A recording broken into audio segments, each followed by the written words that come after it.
Бешик, экинчи бөлүм. Автору Бекен Назаралиев. Нокотек десе, мен сага көрсөтөм. Башкармага кол көтөргөнүң, бул советтик бийликке кол көтөргөнүң. Мен деген бийликтин адаммын. Сениби шашпа. Энеңди үч коргондон көрсөтпөсөм, анда шым кийген жигит болбой калайын. Сени камата албасам, анда башкарма болуп жер бетинде басып жүрбөй эле койгонум оң. Сөөгүңдү сөпөт кылып, калган өмүрүңдү түрмөдө чиритпесемби сени? Түрмөдө, уктуңбу? Деп башкарма бакырып өкүрүп жатканын эстен танган Калмамат уккан деле жок. Аңгыча койлорун жайып келген Канышайдын иниси ат менен келип калды. Атты бер, деди да башкарма атка минип, тиги кырды көздөй чапкылап жөнөдү. Кырдын башына чыгып, ылдый сайды көздөй кеткен көчкүнү көрүп жакасын карманды. Өңү купкуу болуп жүрөгү шуудей түштү. Заматтын ичинде бүткөн боюн кара тер басты. Ошол кырда туруп мен Калмаматты тезинен каматып жибербесем, партбилетимден ажырап, партиянын катарынан кетем. Кызматсыз көчөдө каламын деп өзүнчө сүйлөнүп алды да аттын башын буруп бери көздөй чапты. Канышай анын түрүн көрүп чоочуп кетип, бир жаман окуя болгонун ошондо гана сезди. Бир убакта башкарма аттан секирип түшүп, ары жакта машинада уктап жаткан шопуруна атырылды. Эй, тур! Чочкодой сасы уктай бересиңби? УАЗдын арт жагында төшөнчүнү бетине жамылып уктап жаткан шопур ордунан атып турду. Кечээ Канышайдын иниси экөө казан башында кой союп жүрүп, чоңдордон калган аракты бөлүп ичип алышкан болчу. Машинени оталдыр, конторага барабыз. Калган сөздү ошол жактан сүйлөшөлү, деди да боз үйгө кирип кетти. Эмне болуптур, Жуманазар аке? Деди Канышай. Түнү көчкү жүрүптүр, деди жини келип. Бир ордунда тура албай ары бери басып. Тирүү жан барбы? Деди Канышай. Жок, деди да кайрадан кубулуп чөгөлөй калып. Канышай, айланайын, мени сактай көр. Райондон бирөөлөр сурашса, башкарма күн мурунтан эле ал жерден Калмаматты башка жака көч деп айтып жатканын укканмын дей көр. Уктуңбу? Ошентип айт. Антпесең, мени партиядан чыгарышат. Сени менен түнү бою болгонумду бул акмак айтат. Малчылардын чогулушунан кийин эле кеткен дей көр. Менин тагдырым сенин колуңда. Алтыным, жаным Канышай. Мен эмне деп айтаарымды билем. Чын эле партбилетиңиз баарынан жогорубу? Деди Канышай. Жогору. Ал баарынан бийик. Эгер билсең, ошол кызыл эттей алакандай болгон партбилет менин жашоом, тагдырым, келечегим деп билем. Сен мен айткандарга гана жооп бер, сурап келишсе. Мени да канчык деп сөктү деймин. Акылдуусуң. Мага да кол көтөрдү деп айт. Мен муну катышып кетелегинде милицияга алып барып, өткөрүп берейин, деди да боз үйгө кирип кетти. Калмамат акени өлтүрүп алган жокмунбу? Деди Канышай коркконсуп. Мындай детдомдо өскөн тоголок жетимдер ит жандуу болушат, өлбөйт, коркпой эле кой, деди да шопуруна карап. Ошентсе да жүрөгүн тыңшап көрчү, деди. Шопуру жерге жата калып, анын жүрөгүн тыңшап көрдү да, тим эле дубалга илинген сааттай чыкылдап иштеп жатат, деди башын көтөрүп жатып. Ал кийинип чыкканча шопуру машинасын оталдырып жиберди. Канышай да башкарманын соңунан сыртка чыкты. Эсине келген жокпу? Деди ал шопуруна карап. Жок. Силер экөөңөр машинага салып койгула, деп шопуру менен Канышайдын инисине карады. Калмаматты экөөлөп көтөрүшүп, машинанын арткы отургучуна жаткырып, колу бутунан байлап да коюшту. Жердин бети жамгырдын суусуна жумшарып калгандыктан машинанын дөңгөлөктөрү жолдон чыгып кете жаздап тайгаланат. Калмаматты алып кетип атышканын көрүп турган Калмаматтын аты да машина менен тең жарыша ээрчип баратты. Калмаматты алып бараткан машина качан гана колхоздун конторунун алдына келип токтогондо ал өзүнө келди. Мылтыктын кундагы тийген жери ток ургандай зырпылдап, сыздап ооруп жатты. Көзүнөн аккан жашын аарчыганга кудурети жетпеди. Башы уйгу-туйгу болуп, ар нерсени ойлоп, акылы бир жерге токтобой жатты. Калмаматтын аты колхоздун конторуна чейин машинадан калбай ээрчип келди. Башкарма машинасынын конторунун алдындагы Лениндин эстелигинин алдына барып токтотту. Ал машинадан түшпөй, сен биздин участкалык милиционерибизди таап кел. Мен бул зөөкүрдүн жанында отура турайын. Качып кетсе кайдан тапмак элек, деди Жуманазар. Участкалык милиционерди башкарманын шопуру тез эле таап келди. Раиса чакырган экенсиз, деди шыпылдай басып келген милиционер. Азыр бул кылмышкерди районго алып барасың. Кыскасы камаш керек. Эмне үчүн экенин мен өз колум менен катка жазып беремин. Раиса эке, сиздин айтканыңыз бизге закон деңизчи. Бирок сиздин арызыңыздын негизинде кармашыбыз керек болуп калат, деп кол кишенди Калмаматтын колуна салды. Кылмышкерди алып барып камап салгыла. Азырынча кылмышка шектүү адам деп туралы, мыйзам боюнча ошондой. Мен айткандан кийин ал кылмышкер, сен сураган арызымды жазып берем, деп милиционерди акырая карап калды. Анан башкарманын шоопуру милиционер экөөлөп Калмаматты машинадан түшүрүп, мотоциклга отургузушту. Алар райборборго баратышканда Калмаматтын аты алардын алдынан туруп, жер чапчып туруп алды. Карасаң, бул акмактын аты да совет бийлигине каршы, деди башкарма. Ат кишенеп жер чапчып, арты эки туягы менен мотоциклды тээп жиберди. Az жерден милиционердин колун аттын такасы чарпып кетти. Раиса эке, атып салайынбы? Деди. Колун ушалап жинденген милиционер тапанчасын алып жатып. Атсаң атып сал. Бул колхоздун аты эмес, тиги зөөкүрдүкү, деди башкарма. Милиционер тапанчасын алып атты башка мээлеп туруп деле ал турган жеринен кулап түштү. Атты жоготкула, көзүм көрбөсүн, деди башкарма, жардап карап турган экөөнө. Бул окуяны көргөн Калмамат чыдай албады. Ага ушул окуя эле жетпей тургансып, ансыз да талкаланып кыйраган жан дүйнөсү будуңчаң түшүп кетти. Жаны чыкпай жаткан атынын бүт денесин калтырак басып, жашоо менен өлүмдүн ортосуна күрөшүп жан далбастап тыбырчылаганын карай албай көзүн ала качты. Ушундай азап тарткандан көрө, мен деле көчкү астында калып өлүп калсам арманым жок эле, деп көзүнө жаш ала сүйлөнүп жатты. Кашка аты ал үчүн үй бүлөсүнүн бир мүчөсүндөй болуп калган эле. Контордун кароолчусу белиндеги бычагын алып, атты мууздап жиберди. Бир түндө үй бүлөсүнөн ажыраган ас келгенсип, бул зөөкүрлөр адамдан акылдуу атын да атып салышты. Участкалык милиционер Калмаматты Түз эле колхоздун конторунун райондук милиция бөлүмүнө алып келди. Башкарма өз кабылдамасына кирип барганда секретарь кызы аз жерден тааныбай кала жаздады. Сизге эмне болду? Деп сөзүнүн аягына чыга албай мукактана туруп калды. Бүгүн эч кимди кабыл албайм. Жок деп койгун, деди башкарма кабинетине кирип баратып. Болуптур. Башкарма шопурун жөнөтүп, үйүнөн таза кийим кечесин алдыртып, кабинетинде которунду. Баткак болгон кийимдерин чечип жатып, костюмунун жеңи буту менен басып, катуу тартып эле айрылып кетти. Участкалык милиционер баргандан көп өтпөй, райондук милициянын начальниги машинасы менен жетип келди да башкарманын кабинетине кирди. Экөөнүн эки атадан бирге турган тууганчылык жагы да бар болчу. Жуманазар эке, сиз боюнча кабарды угуп бул жака жетип келдим, деп начальник Мамбетов өңнөн кетип сылтый баскан башкарманы көрүп чочуп кетти. Тиги койчунун айынан бир короо кой көчкү астында калып жок болду. Алып барып, качып кетпегендей кылып камаш керек. Мыйзам алдында жооп берсин. Мен 15 күн мурун эле, ай Калмамат, бул жерден башка жака көч, өтө эле кооптуу опурталдуу жер экен, көч, деп өзүн айтканмын. Эскертпесем да башка кеп, ошондо кежирленип мени укпай койгон. Бүгүн малга келип ооз калбаган сөздөр менен коммунисттик партияны, генералдык катчы Брежневдин энесин калтырбай, мени да кошо сөгүп, кол көтөрүп, өзүмдү жерге басып алып тепкиле урду. Кийим кечемди айырып, малчылардын көзүнчө абийиримди айрандай төктү, деди башкарма. Өзүнүн калпты куюлуштуруп айтканына өзү ыраазы болду. Ушундай окуя болду дегенди уккандан кийин кабинетимде чыдап отура албадым. Башкармага кол көтөрөт деген эмне шумдук? Ал совет бийлигине, партияга кол көтөргөндүк деп билем. Күбөлөр барбы? Деди милиционер. Бар эмей. Мени койдой тепкилеп жатканын көргөн күбөлөрүм биздин атактуу чабан, районго депутат кызыбыз Канышай. Анын иниси, менин шоопурум.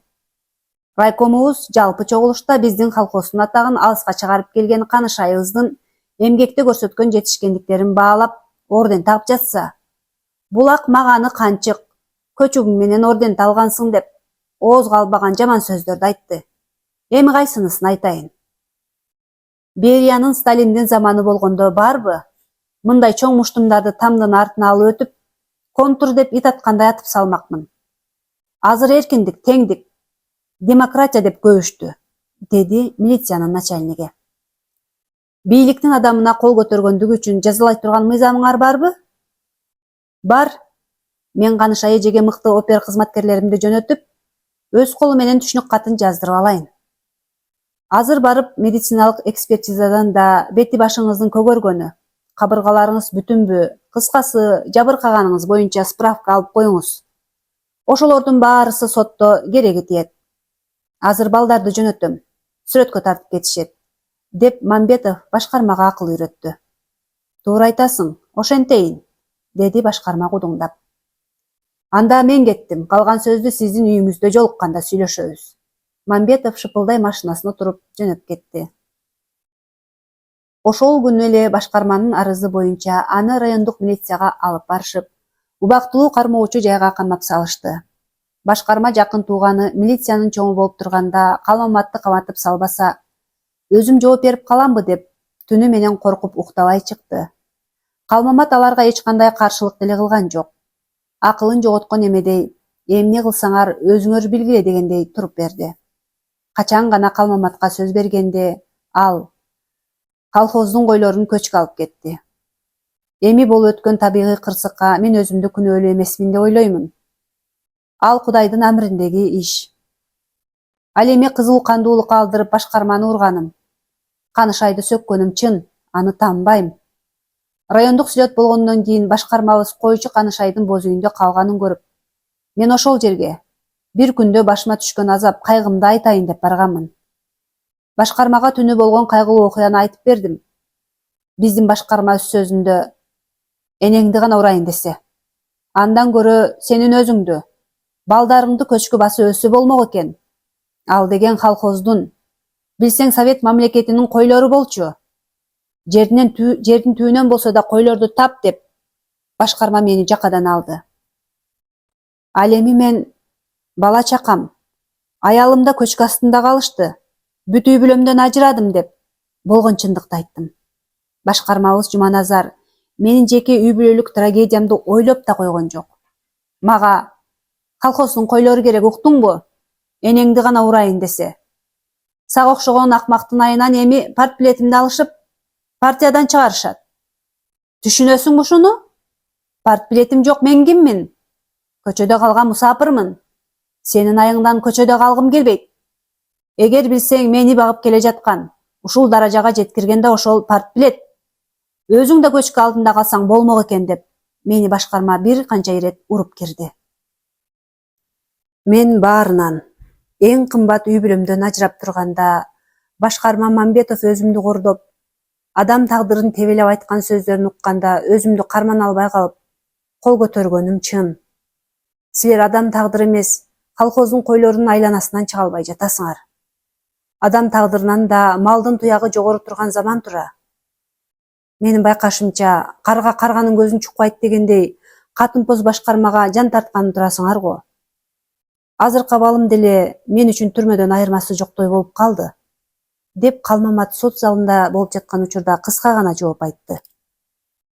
Сот жүрүп жатканда деле кулагына эч нерсе угулбай көчкү алдында калган аялы менен балдарынын үндөрү жаңырактап туруп алды. Ошентип үй бүлөсүнөн ажыраган ас келгенсип, ак жеринен тагдыры тебеленип турду. Сот залында ага өз чечимин угузушуп, Калмаматтын айткандарына кулак салып деле коюшкан жок. Ага сот залынан колуна кишен салып, алып кетип жатышканда милициянын начальниги: "Эгер азыр 37-жыл болгондо барбы, мен сени моминтип туруп, порошок кылып күлүңдү асманга сапырып салмакмын. Бактың бар экен. Азыр ал заман эмес, партиянын кумандуу мезгили болуп калды. Андан да бизге жат, адам укугу дегенди табып алышыптыр. Кыргызга камчы гана керек. Жонубуздан камчы тилип турганда гана оңолобуз", деди ызырына. Менин ак экенимди билип туруп, тагдырымды тебелеп жатасыңар. Баарыңарды Кудайга койдум. Силердин жазаңарды жараткан өзү берсин. Мен ак жеримден абакка кетип жатам. Абакка отургузуп мени сындырам десеңер, жаңылышасыңар. Жетимдин да көз жашын көргөн, арыз арманын уккан Кудайы бар. Ошону унутпагыла, деп айтканга үлгүрүп калды. Аны алып барган машина түрмөнүн бийик темир дарбазасына жетпей токтоду. Түрмөнүн дарбазасы шарактап ачылып, машина короонун ичине кирди. Толук келген бир милиционер алдына салып, камерага алып барды да дуалга каратып тургузуп коюп, бир илмекейлиңен көп ачкычтардын бири менен камераны ачып, ичкери киргизип, кайра жаап салды. Ал жердегилер өтө салкын кабыл алышты. Ошентип Калмаматка абактын ичиндеги тааныш эмес жашоо башталды. Түрмөнүн тар бөлмөсүндөгү темир тор менен тосулган терезеден күндүн нуру түшүп турат. Бул жерде отургандар тамекини көп тартышкандыктан камеранын ичи чылым гана жыттанат. Камерадагылар аны ортого алышып, кайсыл статья менен түшкөнүн сурашты. Калмамат дагы башынан өткөн оор тагдырын аларга айтып берди. Анын ак жеринен камалганын алар дароо эле айтышты. Алгачкы күнү уктай албай, тамекиден ышталган шыпты тиктеп көпкө жатты.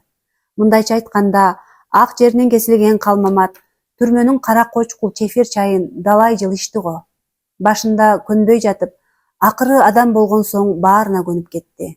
Бул жашоодо адам баласы көнбөгөн нерсе болбойт экен. Жакшыбы, жаманбы, Кудай ырыскыңды берип турса, жашай берерин Калмамат түшүндү. Калмамат өзүнүн башынан өткөн кайгылуу тагдырын ошентип айтып берди. Бул окуяны угуунун өзү эле биз үчүн абдан кыйын болду. Бир убакта бетимден ылдый агып кеткен жашты жанымда отургандардын эч бирине байкатпай акырын сүртүп койдум. Анын адам баласы чыдагыс оор тагдыры тууралуу баянын уга туруп, менин да муунум бошой түштү. Ушул күнгө чейин тагдырдын өгөй баласындай жашадым. Жашоодон үмүтүм эбак үзүлүп, коколой башыман башка бул жарык дүйнөдө эч кимим жок калдым. Эгер көзүм жумулуп кетсе, арулап жууп, ак кепинге ороп, аталап боздоп топурак салар балдарым жок. Мен жетимде кайсы жыргаткан жакын тууганым бар эле дейсиң. Чынын айтсам, башымдан өткөргөн күндөрүмдү эстесем, жашоодой деле эмес. Бала кезден жетим өскөн адамдын маңдайы деги эле ачылбайт экен деп ойлодум. Ата-энемдин ким экендигин деле билбеймин. Жетим балдардын үйүндө тарбияландым. Кийин эс тартып калганда жатак мектеп болгон интернатка которушту. Ал эми мектеп-интернатында 10 жыл окудум. Балдар каникулга кетишкенде, мени окуткан мугалимдин тоодогу атасынын үйүндөгү чөбүн чабышып, малын карашып, ошол жакта болом. Кээде классташ балдарымдын үйлөрүнө барып убакыт өткөрчүмүн. Мектепти аяктаган соң башка балдардай болуп, мен да окууга тапшырып, экзаменден кулап калдым. Андан кийинки жылы эле тапшырып өтө албадым. Мектепти аяктагандарды комсомолдук бригадаларга мал бакканга чакыра башташты. Биринчи жылы бир койчуга жардамчы болуп жүрдүм. Балдар үйүндө чогуу окуган классташ кызыма көчөдөн жолугуп калып, ошондон баштап экөөбүз жакшы мамиледе болуп калдык. Экөөбүз бири-бирибизди туура түшүнүшүп, акырында үйлөндүм. Ал да мага окшоп томолой жетим болчу. Эки бакыр бир тукур болуп, окшошо эле калдык. Башыма ушундай кайгылуу тагдырды жазып койгон экен. Мен жетим Кудайдын амрине каршы эмне кылмак элем? Үй бүлөмдөн ажыраганым аз келгенсип, колхоздун койлорун көчкүгө өзүм айдап баргансып, башкарма мени түрмөгө тыгып, өз аман калды. Табияттын кырсыгы колхоздун коюн алса, менин айдай аялымды, алмончоктой балдарымдын өмүрүн алды. Соттун мени актай турган жөнү жок. Башыма кара батып калкалап, мени каралап каматып жиберди. Ошентип ак жеримен түрмөгө отуруп чыкканымдан кийин бирөөгө баш кошуп турмуш курайын деп деле ойлогон жокмун. Бул жашоодо жолум ачылбай, тагдыр мени жолбун иттей кай жактарга гана айдабады. Тирүү жан болгон соң, кара жанды багыш үчүн баарын көтөрүп чыдоого туура келди.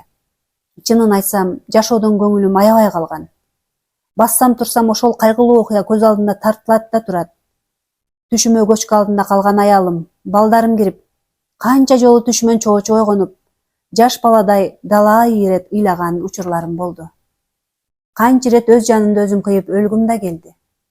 Дайыма ажал менден айланып өтүп жатты. Көрсө ичер суум бар экен. Тагдыр мени канчалык өгөйлөсө да, мен адамдык абийиримди эч кимге тебелеткен жокмун. Мен адам бойдон калдым.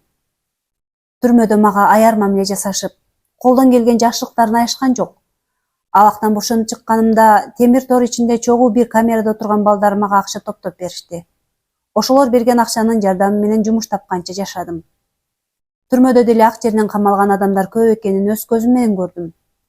Турмуштун оор күндөрү мени кандай гана азаптарга салып, пенде баласы чыдагыс ызаккордукту көрсөтпөдү дейсиңер. Чынын айтсам, башыман өткөн оор тагдырга адам баласы эмес, ит да чыдабайт болсо керек. Мен баарына чыдадым. Оор тагдыр да сындыра албады. Тирүү жан болгон соң, эмне жумуш болсо ошонун баарына иштедим. Союз кыйрагандан кийин айылдагы жашоо күндөн күнгө кыйындай баштады. Мен көргөн кордукту, кемсинүүнү душманыма да каалабайм. Устачылык өнөрүм менен иштеп, адал акча таап жашап келатам. Айылда мен устачылык кылган коңшумдун баласы Бишкектин чет жакасындагы Арча бешик жаңы конушунан жер алып, тамымды салып, чатырын жаап бериңиз деп суранган эле. Шаарга устачылык кылганы силер менен жөнөгөн болчумун. Бүгүн Кудайга 1000 мертебе рахмат айтып отурам. Тагдырым кызымдын бешигине минтип жолуктуруп турат. Өзүмдү кайра төрөлгөндөй сезип кеттим. Жакында жолго чыгайын деп даярданып жатканымдан 3-4 күн мурун аялым, балдарым түшүмө кириптир. Түнү менен түшүмө киришип кыйналып чыктым. Аялымдын аппак көйнөк кийип алып, колуна кичине кызымды көтөрүп, узун асма көпүрө менен өтүп келе жаткан элеси көз алдымда келе берди. Ал тирүүлүктүн эмес, тозоктун асма көпүрөсүндөй сезилди. Көптөн бери алар түшүмө кирбей калышкан болчу. Менин тагдырымдагы ошол кайгылуу окуя болгондон бери көчкү жүргөн жерге бир дагы жолу басып барган эмес элем. Бактымды алып тынган көчкүнүн аламат добушу мени 20 жылдан бери кубалап келет. Ал жерге баруу мен үчүн өтө оор, азаптын тозогу деп түшүнөм. Акыры өзүмдү жыйнап ошол жерге бардым. Бара жатып ар нерсени ойлонуп, көчкү болгон жерге жакындаган сайын алардын элестери көз алдыма даана келди. Чынында ошол учурда менин жүрөгүмдүн согуусу күч алып, тим эле көкүрөгүмдөн тешип чыгып кетчүдөй сезилип турду. Ошол каргашалуу тоонун көчкү жүргөн жерине жакындаган сайын мага абдан эле кыйын болду. Арадан көп жылдар өткөндүктөнбү, көчкү болгон жердин үстүн чөп басып, кээ жерлеринде көчөттөр өсө баштаптыр. Көпкө чейин көчкү болгон жердин топурагын кучактап алып, айлананы жаңыртып ыйладым. Бул акыл эси соо адамдын эмес, жапайы кишинин айлананы жаңыртып кыйкыргандай эле. Көкүрөгүмө ушунча жылдык муң мелт калт болуп калган экен. Бир топко чейин ыйладым. Ошондон кийин кыйла жеңилдеп, үстүмөн басып турган оор жүктөн бошонгондой сездим өзүмдү. Көрсө, топурак астында калган жакындарым менден бата тилеп жаткан окшойт деп ойлоп койдум. Балдарымдын күлгөндөрү кулагыма жаңырыктап, аялымдын сулуу ажары көз алдыма кудум тирүү кезиндегидей, кызымды колуна алып көтөрүп тургандай көрүнүп турду. Өзүмө келгенден кийин алардын арбактарына багыштап көпкө чейин отуруп Куран окудум. Көрсө, аялым менен балдарымдын жанына барып келгеним, алардын арбактары мага жакшылыктан кабар берип жаткан тура. Ушунча жылдан кийин адам катарында биринчи ирет жакшы кабар угуп, кайрадан төрөлгөндөй болуп турам. Кызымдын бешигин көрүп, жүрөгүмдө жашоого болгон үмүттүн үлбүлдөгөн кичинекей жарыгы пайда болду.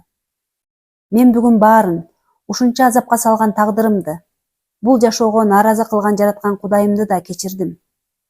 Биринчи жолу таштай болуп катып калган жүрөгүмө кан жүгүргөндөй, жылып, тирүү басып жүргөнүмө, тагдырыма каниет кылдым. Өлбөгөн адам алтын аяктан суу ичет деген ушул да. Бүгүн ушунча жылдан соң кызым жөнүндө, анын тирүү экени тууралуу билип отурам. Кызым Мыскалды аман калган деп кымындай да ойлогон эмесмин. Менин кызыма ата болуп чоңойтконуңузга сизге, Кудайга 1000 мертебе ыраазымын. Мыскал, ал сиздин кызыңыз. Мен аны талаша албайм. Андан да мен ал үчүн бөтөн адаммын. Мени тааныбайт, сизди ата деп чоңойду. Бешикте калган ымыркай, кызыл эт кыз эмнени билмек эле. Канча жылдан бери жүрөгүмдүн түпкүрүнөн чыкпаган ымандай сырымды силерге айтып жеңилдеп алдым. Көзүмдөн биринчи жолу сүйүнгөндөн жаш чыгып жатат. Менин кызым болгону менен ушул жашка жеткирип баккан. Пешене менет сиздики. Кызымды бөтөндөбөй бөпөлөп өстүргөнүңүз үчүн топук кылам. Жараткан Кудайдын ушул ырайымына кеч болсо да каниет кылып отурам. Ушунча жыл бекер жашабаптырмын. Мага Кудай канча өмүр тартууласа, мен сизге өмүр бою рахмат айтып, кулдук кылып, бул жашоодон өтүп кетем. Сизге дагы бир ирет рахмат. Урмат сыйын көрүңүз, деп эки буту менен тизелеп жерге отура калып, Абышкага таазим кылды. Албетте, кызыма деле кыйын болот. Анткени ал мени өз атам деп билет. Кемпирим экөөбүз бир да ирет аны таап алып бакканыбызды айткан жан эмеспиз, деди Абышка. Калмамат акени эки колунан алып отурган жеринен тургузду. Туура кылгансыздар. Сени каматып жиберген жанагы жүзү кара башкарма азыр кайда, тирүүбү деги? Деди Касымбек Абышка. Ансыз да жетимчиликтин азабын сындырган тагдырымды бийлигинин жетишинче тебелеп тепсеп, мени каматып жиберген башкарманы жана автобекеттен көрдүңөр го, деди Калмамат аке. Кайсы? Ал ким болчу? деди Шопур бизге суроолуу карады. Жанагычы? Костюмуна жалгыз орден тагынып, автобекетте кайыр сурап отурган селсаяк киши, деди ал. Түй ата десе. Кебете кешпири келишкен аял менен жүргөн түрү суук селсаякпы? Жанагы биз көргөн бомжбу? Энеңди урайын десе. Ал акмакты сөккөнүңүз анда чала экен. Мен болгондо тумшугун канжалата коймокмун, деди Шопур. Мен түрмөгө отургандан бери аны жолуктура элек болчумун. Ошончо жылдан бери алгач бүгүн көрүп отурам. Сага болгон карасаттайлыгы үчүн тагдыр аны мусапыр, селсаяк кылып, көчөдө кайыр суратып, тентитип койгонунда тагдырдын соту, өкүмү деп түшүнсөң болот, деди Касымбек аксакал. Автобекетте кайыр сураган адамды эмне үчүн кагып, кубалап жибергенин ошондо түшүнүп отурабыз. Мен чынында алгач машинага отурганда дудуктай болуп үңкүйүп жанымда отурган Калмамат акени анча жактыра берген эмес элем. Эми гана анын башынан өткөн ошондой оор тагдырын угуп боорум ооруду. Өткөн оор турмушу туурасында угуп отуруп, чынында аны аяп кеттим. Эртеден бери эч кимибиз менен сүйлөшпөй дүңкүйтүп, өзү менен өзү болуп келе жаткан бул адамдын ушундай оор тагдыры, башынан өткөн өтө кайгылуу баяны бар экенин биз кайдан билмекпиз? Ал кайрадан ордунан туруп барып, кызы чоңойгон бешикти кучактап, дагы ыйлап кирди. Бул бешик чынында эле Калмамат аке үчүн ыйык экенин ошондо түшүндүм. Чынында абышка айткандай, тагдырдын астын үстүн кылган ыйык бешик экен. Жашы бир топко барып калган адамдын жаш баладай ыйлаганы мага да, беркилерге да өөн учурады. Анткени менен көптөгөн жылдар бою жүрөгүнүн түпкүрүндө мелт калт болуп тирелип келген арман күйүтү, дарыянын тосмо дамбасын жиреп кулаткан суу ташкынындай, анан да качанкы жан дүйнөсү тагдырдын бул тартуусунан демин бир чыгарып, кубанычка эркеп турганын түшүндүк. Эч кимибиз жакын жолоп, ыйын токтоткон жокпуз. Өчүңкү көзүнөн, суусу жок какшып калган сайдай болуп бырыш баскан жүзүнөн ылдый аккан жаш бешиктин үстүнө тамчылап жатты. Бул жашоодо баарынан ажырадым деген Калмамат акенин кубанычынан чыккан жаш эле. Карап турган адамдын жүрөгү зырп эте зээни кейип, боору ооруп тургандай өтө эле аянычтуу көрүнүш. Калмамат аке эмес, жанында отурган менин да жүйүнүм бошой түшүп, бир-эки ирет көзүмдүн кычыгына кантип жаш келип калганын байкабай калыптырмын. Бир убакта Калмамат аке бешикте байланып турган. Мен үчүн өзгөчө ыйык тумарды чечип алсам болобу? Башка эч нерсе деле сурабайм, деп Касымбек аксакалга карады. Касымбек аксакал да сөөлөттүү кара экен. Өз колу менен тумарды чечип берди. Ал кызынын тумарын колуна алып жыттап алды да, бет аарчысына аярыла уруп, жүрөгүнүн тушундагы чөнтөгүнө салып койду. Ырасында, ал үчүн өтө кымбат бу тумар. Ошол бойдон биз сүйлөшө албадык. Бир аздан соң баарыбыз машинеге кайра түштүк. Ар кимибиз өзүбүзчө ойго батып келе жатабыз.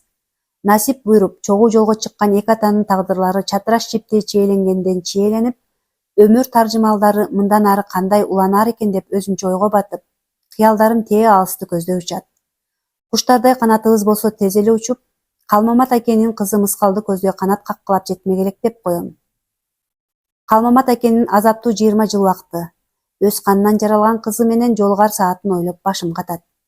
Төө ашуунун асман тиреген бийик чокуларынан төмөн түшкөндөн кийин Сосновкага тез эле жетип келдик.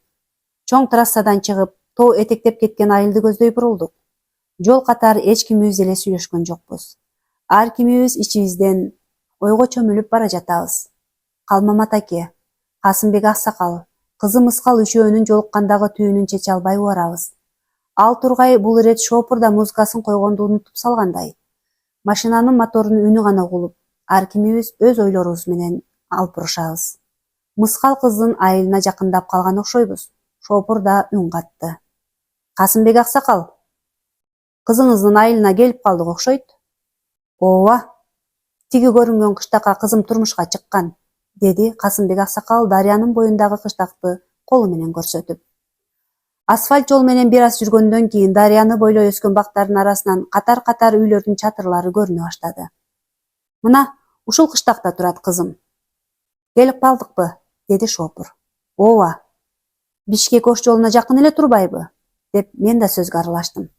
Тигине, кызым келе жатат, деди абышка бизди карап, чака көтөргөн жаш келинди көрсөтүп. Бул сөздү укканда Калмамат экени карадым. Ал ордунан козголо түшүп, Касымбек аксакал көрсөткөн тарапка башын бурду. Ушунча жылдан кийин көчкү алдында калды деген кызын көрүп, жүрөгү оозуна кептеле түштү окшойт. Биз бараткан машина кыздын жанынан токтой өтүп кетчүдөй бушайманга түшүп, көздөрү жашылдана дарыя жакка тигиле тиктеди. Ал гана эмес, менин да жүрөгүмө ийне сайгандай зырп эте түшкөнүн байкадым. Журналист болгонумданбы, баарынан да Калмамат аке өз атасы бар экенин билбеген кызы менен бет келер имемде кандай жолугушат? Ал эми ушунча жылдар бою бакма атасы болуп келген Касымбек аксакал кызына болгон чындыкты кантип айтат деген түмөн суроолор ички дүйнөмдү уйгу-туйгу кылып тынчымды алат. Бир көз ирмемдей болгон ушул кыска убакыт дүйнөнү оодарып салчудай көрүндү. Калмамат дароо эле шаркырап агып жаткан дарыя тарапты жалт карады. Кызы суу алганы дарыяга келген окшойт. Чакаларды көтөрүп алыптыр. Мындан 20 жылдай мурун бешикте калган ымыркай кызы Мыскалды атынан чакырып, кыйкыргысы келгенин, анын кыймылдап жаткан эриндеринен сезип турдум. Бирок ал анте албады.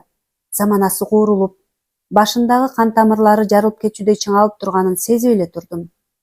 Атасы экенин айткан күндө да, ушунча жыл бөтөн өсүп калган кызы бакма болсо да, Касымбектин алдында ага боор тартпасын да жүрөгү сезди экен.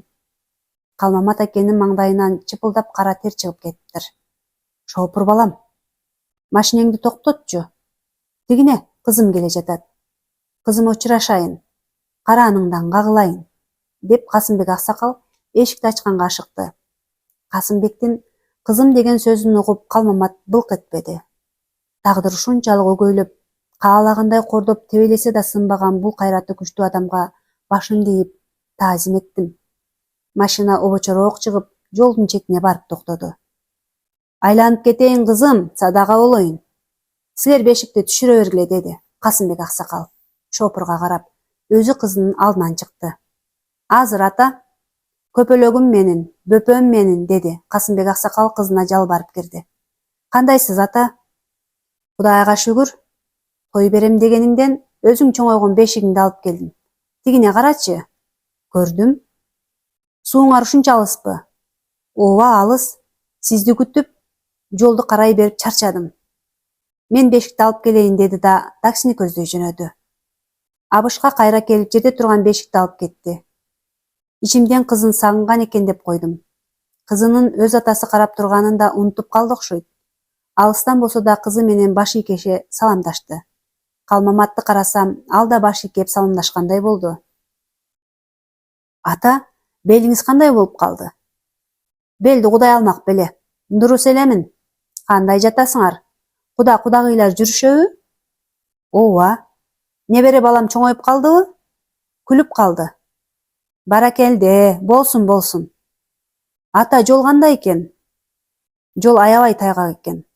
Араң дегенде келдик, деп машинанын жанында турган бешикти алып, кызы менен үйүнө кирип кетти. Менин жанымда турган Калмамат аке да өзүнө келди окшойт. Бир аздан кийин машинадан чыкты. Ушунчалык чоңоюптур да. Апасынын эле өзү, Кудая тобо, ушунча да окшош болобу? Тим эле куюп койгондой. Мен үчүн аркы дүйнөдөн апасы тирип келгендей туюлуп кетти. Кудайдын кеч болсо да мага болгон жылуу мээримине рахмат. Ушунчалыгына шүгүр. Кызымдын амандыгын көрдүм. Эми менде не арман? Деп Калмамат аке эч кимге угузбай күбөрөнүп жатты. Бул окуя эмне менен бүтөт болду экен, деди жанымдагы студент. Күтө туралы. Ал бир көз ирмемге кызы Мыскалды титтеп турду да, капырай. Апасынын эле көчүрмөсү. Эмнеси болсо да өмүрлүү болсун. Ылайым Касымбек аксакал кызымдын жакшылыгын, убайын көрсүн, деп шыбырай сүйлөгөнүн угуп калдым. Анын бул сөзү мен үчүн да күтүүсүз болду.